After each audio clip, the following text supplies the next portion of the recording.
Hello students, welcome to the another class. In the last video lecture of this chapter, we have discussed about the various adaptations for the cross pollination कि plant के अंदर cross pollination के लिए उसमें क्या-क्या adaptations plants follow करते हैं.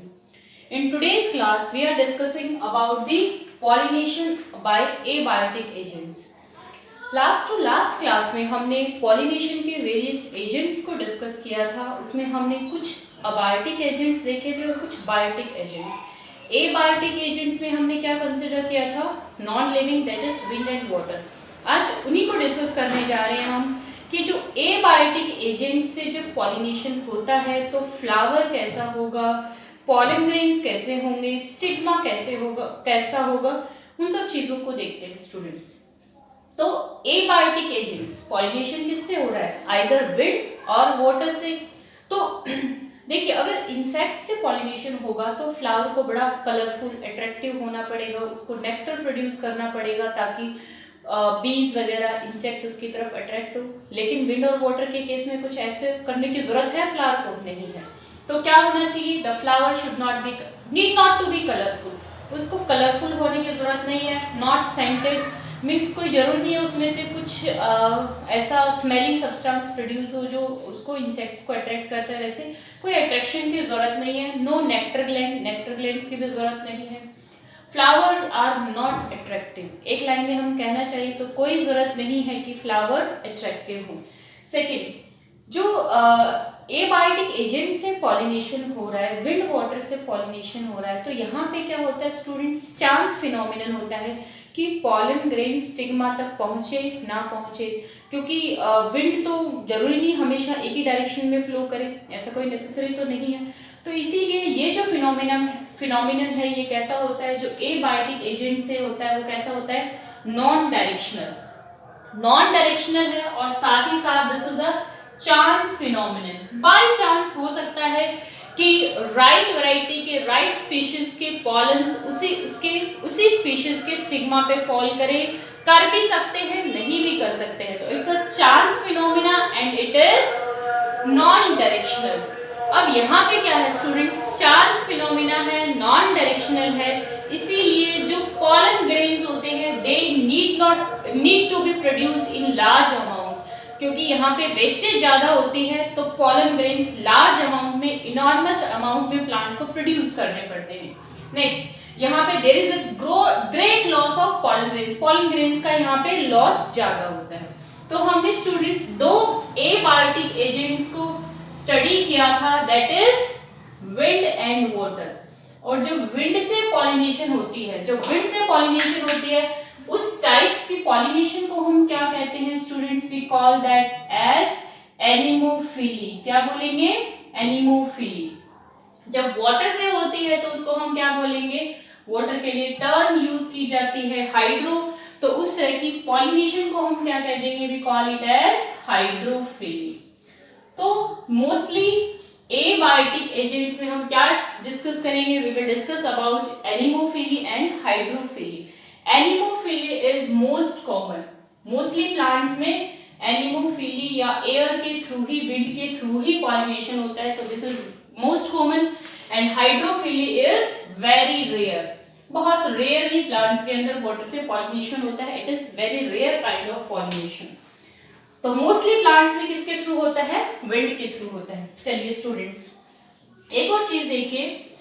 हम कह रहे हैं कि विंड के थ्रू हो रही है तो एनिमोफिली, वाटर के थ्रू हो रही है तो हाइड्रोफिली. तो आपके माइंड में क्वेश्चन अराइज हो रहा होगा कि जो नॉर्मल लैंड पे प्लांट है उनमें एनिमोफिली होगी, एयर से विंड से पॉलिनेशन होगा. जो वाटर के प्लांट्स हैं, पानी में जो प्लांट्स मिलेंगे उनमें हाइड्रोफिली होगी, वाटर से पॉलिनेशन होगा. क्या ऐसा नेसेसरी है कि पानी का जो प्लांट है, एक्वाटिक जो प्लांट है, उसमें हमेशा हाइड्रोफिली हो? No, it's not necessary. Very very important. दो प्लांट हैं students, that is water lily and water hyacinth. Two plants हैं, water lily and water hyacinth. Both are aquatic plants. दोनों ही क्या है? Aquatic plants हैं, पानी के plants हैं. लेकिन स्टूडेंट्स इनके अंदर हाइड्रोफिली नहीं होती, वाटर से पॉलिनेशन नहीं होता, इनमें पॉलिनेशन होता है with the help of insects. दोनों ही प्लांट में पॉलिनेशन किससे होता है? इंसेक्ट्स की हेल्प से होता है। तो 1 मार्क्स क्वेश्चन में पूछ लिया जाता है कि वाटर लिली में पॉलिनेशन किससे होगा? नाम से हमें लगता है वाटर लिली है, एक्वेटिक प्लांट है, तो हाइड्रोफिली होगा, पानी से पॉलिनेशन होगा। नो, तो ऐसा नेसेसरी नहीं है कि कोई एक्वेटिक प्लांट है मींस पानी का वाटर प्लांट है तो उसके अंदर हमेशा हाइड्रोफिली मिले। It's not necessary. उसमें एयर से भी पॉलिनेशन हो सकता है, इंसेक्ट से भी हो सकता है। जैसे हमने यहाँ पे 2 एग्जांपल्स को देखे, दोनों आपको लर्न करने हैं क्योंकि ये आपके वाटर लिली तो आपके एनसीईआरटी में दिया है, वेरी वेरी इंपॉर्टेंट 1 मार्क्स से क्वेश्चन भी पूछा जाता है। चलिए अब इनको हम 1 बाय 1 डिस्कस करते हैं। फर्स्टली हम एनिमोफिली को देखते हैं, फिर हाइड्रोफिली को डिस्कस करेंगे। तो firstly we are studying about anemophily.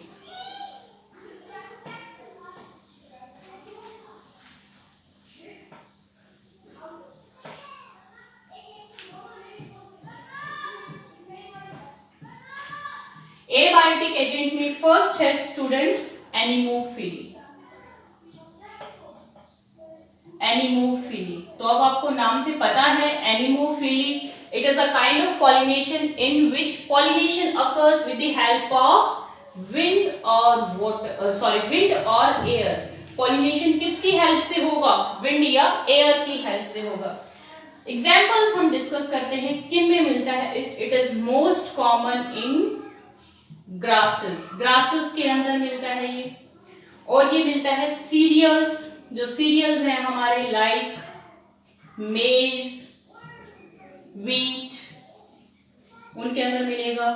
It is also found in sugar cane, sugar cane में भी एनिमोफिली मिलती है।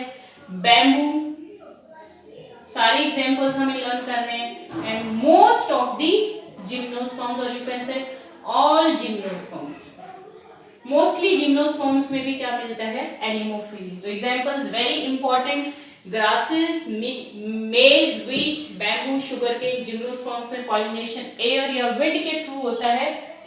तो यहाँ पे इन प्लांट्स के अंदर हमें क्या मिलेगा? एनिमोफिली मिलेगा। हमारे एनसीईआरटी के एग्जांपल्स है, सारे हमें लर्न करने। तो चलिए स्टूडेंट्स, अब हम देखते हैं कि विंड से पॉलिनेशन होना है, एयर से पॉलिनेशन होना है, तो उस केस में क्या क्या कैरेक्टर्स होने चाहिए। फ्लावर तो हमने जनरल पढ़ लिया कि विंड से हो चाहे वाटर से हो, फ्लावर कलरफुल होने की जरूरत नहीं है, नेक्टर प्रोड्यूस करने की जरूरत नहीं है, सेंटेड नहीं होना चाहिए। ये तो हमने कॉमन दोनों के कैरेक्टर्स देख लिए। फ्लावर कैसा होना चाहिए, अब हम बात करते हैं कि पॉलन ग्रेन्स कैसा होना चाहिए या स्टिग्मा कैसा होना चाहिए। तो कैरेक्टरिस्टिक्स ऑफ, हम उस प्लांट के या हम कह रहे हैं हम पॉलन ग्रेन्स या स्टिग्मा के कैरेक्टरिस्टिक्स देख रहे हैं in wind pollinated flower. 2 marks में 4 मार्क्स में क्वेश्चन पूछे जाते हैं कि what are the characteristics of flower और पॉलन ग्रेन्स और stigma in case of anemophilous flower और in case of hydrophilous.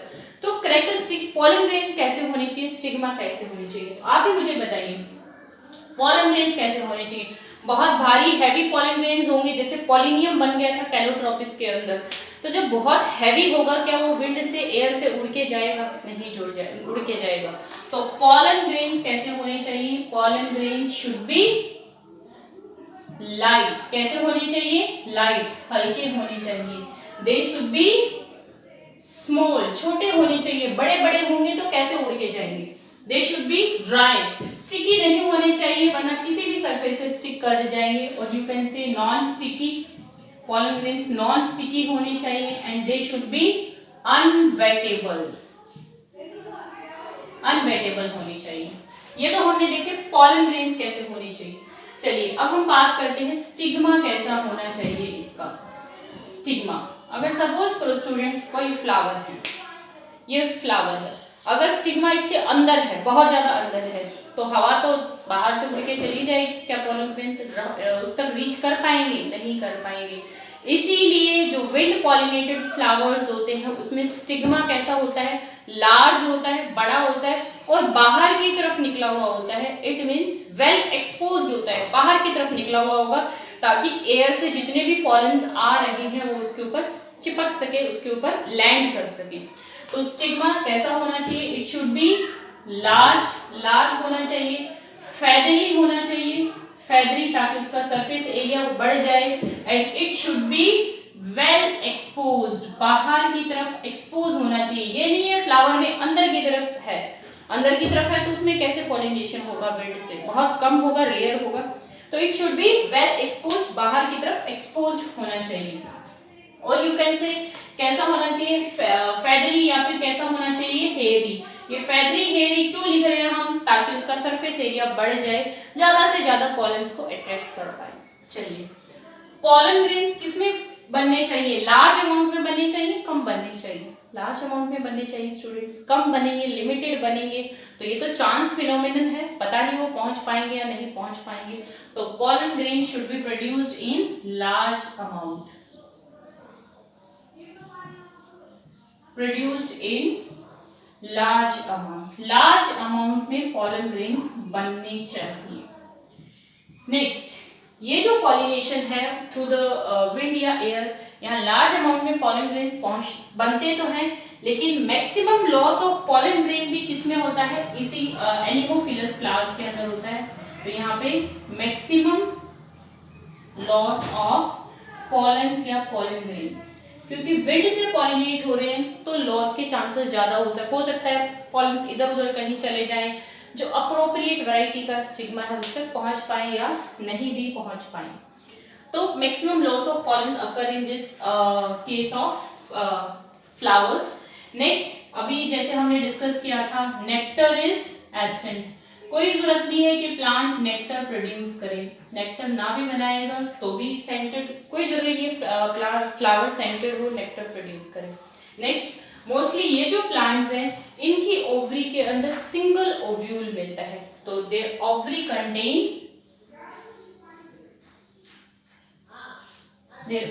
Contain single ovule. इनकी ओवरी में मोस्टली एक ही ओव्यूल मिलता है। तो these are the various characteristics of wind pollinated flowers। ये आपको सारे समझ के अच्छे से लर्न करने हैं, क्योंकि इन पे वेरियस कॉम्पिटिटिव एग्जाम्स में और इवन बोर्ड एग्जाम्स में भी क्वेश्चन आते हैं। चलिए, हम नेक्स्ट डिस्कस करते हैं abiotic agent, that is hydrophilic. तो नेक्स्ट एबायोटिक एजेंट स्टूडेंट्स क्या हो जाएगा? हाइड्रोफिलिक।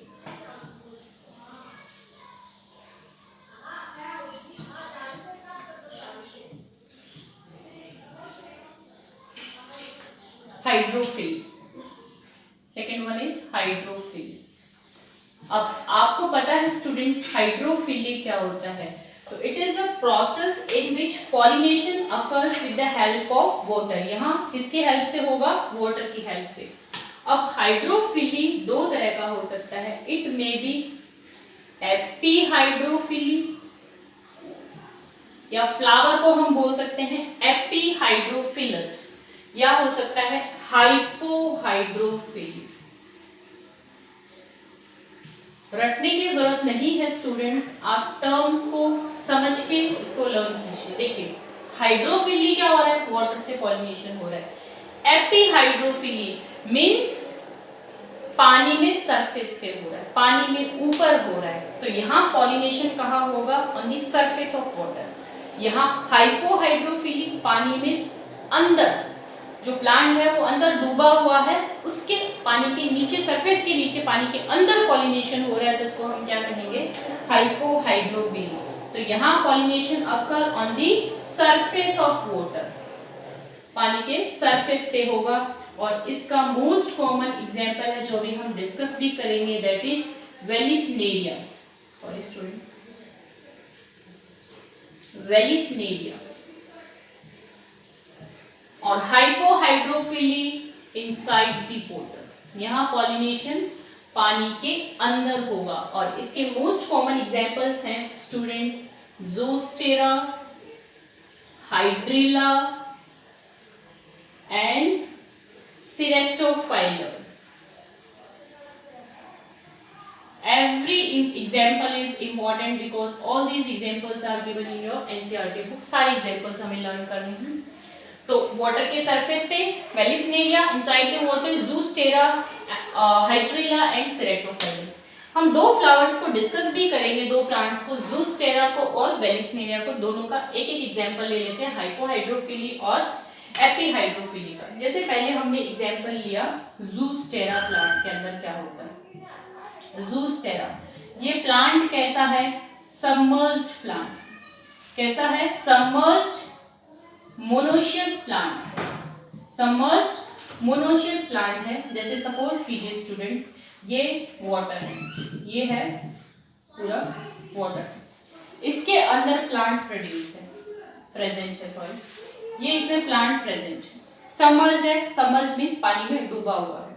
मोनोशियस है तो इसमें क्या होगा, एक ही प्लांट के ऊपर मेल फ्लावर भी होंगे, फीमेल फ्लावर भी होंगे। सपोज कीजिए student, these are the male flower और ये हो गया इसका फीमेल फ्लावर, दोनों पानी में डूबे हुए हैं, मेल और फीमेल फ्लावर। तो क्या होता है, ज़ूस्टेरा सबमर्ज्ड मोनोशियस प्लांट है जिसमें male and female flowers are alternatively arranged, alternatively इसके अंदर अरेंज्ड होंगे। अब इसके अंदर क्या होता है स्टूडेंट्स, देखिए क्या होगा, मेल फ्लावर में यहाँ पे इसमें पॉलन ग्रेन्स बनेंगे और यहाँ पॉलन ग्रेन्स कैसे होते हैं, इस तरह के रिबन लाइक। तो pollen grains are ribbon like, ribbon like, ribbon के जैसे पॉलन ग्रेन्स हैं। ये जो पॉलन ग्रेन्स है इनकी specific gravity equivalent to water, पानी के बराबर होती है। तो ये पानी में सिंक नहीं करेंगे, दे विल फ्लोट विद, पानी के अंदर ही फ्लोट करेंगे। तो ये पानी के वाटर करंट के साथ, जब पानी ऐसे मूव करेगा तो ये वाटर करंट के साथ इधर उधर मूव करते हैं और वाटर से ही इसमें क्या हो जाता है, पॉलिनेशन। वेरी इंपॉर्टेंट, आपको इसमें ये लर्न करना है पॉलन ग्रेन्स कैसे हैं, रिबन लाइक, और they have specific gravity equivalent to water. तो यहाँ वाटर से ही पॉलिनेशन हो जाएगा, pollen grains will reach up to the stigma और वहां पे उससे जाके पॉलन ट्यूब बनाएंगे, फर्टिलाइजेशन हो जाएगा। चलिए नेक्स्ट हम डिस्कस करते हैं वेलिस्नेरिया। वेलिस्नेरिया प्लांट कैसा है, दिस इज ऑल्सो सबमर्ज्ड, ये भी सबमर्ज्ड है, but this is dioecious plant. ये कैसा है, डायोशियस प्लांट है स्टूडेंट्स, स्पेलिंग मिस्टेक हो गई, डायोशियस प्लांट है। तो इसमें क्या होगा, देखिए स्टूडेंट्स, जैसे ये डायग्राम्स आपकी एनसीईआरटी के बुक में दिए हैं। जैसे ये एक वेलिस्नेरिया का प्लांट है, ये दूसरा प्लांट है, ये दूसरा प्लांट है जिसमें क्या प्रेजेंट है, ये हम सपोज के हम इसमें ये इसके अंदर मेल प्लांट है, तो इसमें क्या बन रहे हैं, दीज आर मेल फ्लावर। कैसे बन रहे हैं, मेल फ्लावर बन रहे हैं। इन मेल फ्लावर में क्या बनेंगे, पॉलन ग्रेन्स, क्या बनेंगे इनके अंदर, पॉलन ग्रेन्स डेवलप होंगे, ठीक है। This is a female plant, dioecious है, मेल फीमेल दोनों अलग अलग प्लांट्स में प्रेजेंट होंगे। अब इसमें क्या होता है स्टूडेंट्स, जो इसका स्टाइल होता है वो इस तरह से रिबन के जैसा होता है और ये इसमें है इसका फीमेल फ्लावर प्रेजेंट है। तो इसमें स्टूडेंट्स ये फीमेल प्लांट हो गया और ये जो फीमेल फ्लावर है, सॉरी, जो फीमेल फ्लावर है उसकी जो स्टॉक होती है वो कैसी होती है, इस तरह से रिबन के जैसी होती है, कॉइल्ड होती है। ये उसके ऊपर female flower, this is not the style, this is the stock of the female flower. Flower की स्टॉक है, डंडी है जिससे फ्लावर अटैच है, इससे ये फीमेल फ्लावर अटैच्ड है। अब क्या होगा स्टूडेंट्स, जैसे ही इसमें पॉलन ग्रेन्स बनेंगे, पॉलन ग्रेन्स रिलीज हो जाएंगे, जैसे इसमें से पॉलन ग्रेन्स फ्लावर में से रिलीज हो गए। अब ये जो पॉलन ग्रेन्स है वाटर की करंट के साथ मूव करेंगे, ये सरफेस के ऊपर तक आ जाते हैं। ये जो वेलिस्नेरिया जो फीमेल फ्लावर की स्टाक है, फिर ये अनकॉइल हो जाती है और ये भी कहाँ पहुंच जाता है, ये फीमेल फ्लावर कहाँ पहुंच जाता है, सरफेस के ऊपर पहुंच जाता है। पॉलन ग्रेन्स ऊपर फ्लोट कर रहे हैं पानी के साथ, ये भी सरफेस के ऊपर पहुंच गया, फीमेल फ्लावर भी। यहाँ पे इनके साथ इनके क्या हो जाते हैं, जो पॉलन ग्रेन्स है ये इसके स्टिग्मा पे स्टिक कर जाएंगे और it will leads into fertilization. तो क्या हो रहा है, देखो नॉर्मली फ्लावर पानी के अंदर है, जब लेकिन पॉलिनेशन होना है तो वो कहाँ आ जाएगा, पानी के ऊपर आ जाएगा, इसीलिए इसको हम क्या बोल रहे हैं, एपीहाइड्रोफिली। ऐसा नहीं है कि ये प्लांट सारी अपनी एक्टिविटीज पानी के ऊपर परफॉर्म करता है, नॉर्मल ये एक्टिविटीज कहाँ परफॉर्म करेगा, पानी के अंदर ही, लेकिन पॉलिनेशन के लिए ये कहाँ आ जाता है, सरफेस के ऊपर आ जाता है। तो वेरी इंपॉर्टेंट, इसमें पॉलिनेशन कहाँ होगा, होगा वाटर से ही, वाटर करंट से पॉलन मूव करेंगे और इस पे शेड हो जाएंगे, स्टिक कर जाएंगे इसे, लेकिन होगा वाटर के सरफेस के ऊपर। वेरी इंपॉर्टेंट, ज़ूस्टेरा में हाइपोहाइड्रोफिली और इसके अंदर क्या मिलती है, एपीहाइड्रोफिली। तो अगर हम जो हाइपोहाइड्रोफिली जिन फ्लावर्स के अंदर हो रही है उनके करेक्टर्स को एक लाइन में लिखना चाहिए तो क्या क्या होना चाहिए, तो पॉलन्स कैसे होने चाहिए, भारी होने चाहिए कि हल्के, हल्के होने चाहिए। भारी होंगे तो क्या हो जाएगा, वही डूब जाएंगे, सिंक कर जाएंगे। तो pollen should be light, they should be unwettable. भाई सारे पॉलन कहाँ प्रेजेंट हैं, पानी के अंदर प्रेजेंट हैं। अगर वो वेटेबल हुआ, वेटेबल मीन्स कोई चीज ऐसा है जो गीला होने से खराब हो जाता है या पानी उससे अब्सॉर्ब कर लेता है, कोई चीज है जैसे पानी को अब्सॉर्ब किया, वो भारी हो गया, फिर वो सिंक कर जाएगा। तो ये कैसे होने चाहिए, अनवेटेबल, वाटर से इनके ऊपर कोई इफेक्ट नहीं होना चाहिए। एंड वेरी वेरी इंपॉर्टेंट, ये जो पॉलन्स होते हैं इनके बाहर से एक म्यूसिलेज की कवरिंग होती है। म्यूसिलेज की कवरिंग क्या करेगी, इन पॉलन्स को पानी के अंदर प्रोटेक्शन प्रोवाइड करेगी। कोई भी चीज है बहुत देर तक पानी में रहेगी तो ऑटोमेटिकली वो खराब हो जाएगी। तो इन पॉलन्स के ऊपर क्या होता है, म्यूसिलेज की कवरिंग होती है। तो पॉलन्स हैव म्यूसिलेजिनस कवरिंग। तो इनके ऊपर mucilaginous, very very important, mucilaginous covering होती है जो इनको प्रोटेक्ट करती है, इनको गीला होने से बचाती है। ये म्यूसिलेज कवरिंग क्या करेगी, प्रोटेक्ट फ्रॉम वेटिंग। तो ये जर्नल हमने लिखे सब, जो जितने भी हमने हाइड्रोफिलस फ्लावर डिस्कस किए हैं उन सब के पॉलन्स कैसे होंगे, लाइट होंगे, अनवेटेबल होंगे और उनके बाहर से म्यूसिलेज की कवरिंग होगी। क्वेश्चन कैसे आता है आपके पास, क्वेश्चन ये आता है जो वेलिस्नेरिया प्लांट है उसके जो पॉलन्स है अपने आप को या पॉलन्स को वेटिंग से प्रिवेंट कैसे किया जाता है। तो वेलिस या ये होता है वेलिस्नेरिया के जो पॉलन्स है वो पानी में खराब क्यों नहीं होते, क्यों नहीं होते, क्योंकि वो अपने आप को वेटिंग से प्रिवेंट कर लेते हैं। They have a mucilage coat over them. 1 mark में या 2 मार्क्स में ये क्वेश्चन बहुत बार पूछा जाता है। तो very important, pollens have a mucilage covering to protect themselves from wetting, अपने आप को वेटिंग से प्रोटेक्ट करने के लिए। तो this is all about the hydrophily. आज की क्लास में हमने जो एबायोटिक एजेंट्स हैं that is anemophilous flower, hydrophilous flower या एनिमोफिली, हाइड्रोफिली को डिटेल में डिस्कस किया। इनके कैरेक्टर्स बहुत इंपॉर्टेंट है स्टूडेंट्स, 2 मार्क में डायरेक्ट क्वेश्चन आता है कि एनिमोफिलस फ्लावर कैसा होना चाहिए या पॉलन्स कैसे होने चाहिए और हाइड्रोफिलस के क्या क्या कैरेक्टर्स। तो आपको सारे कैरेक्टर्स अच्छे से लर्न करने। In the next video lecture we will discuss about the biotic agents जिनसे पॉलिनेशन होता है। टिल देन आप इसको अच्छे से रीड कीजिए, लर्न कीजिए। Have a good day.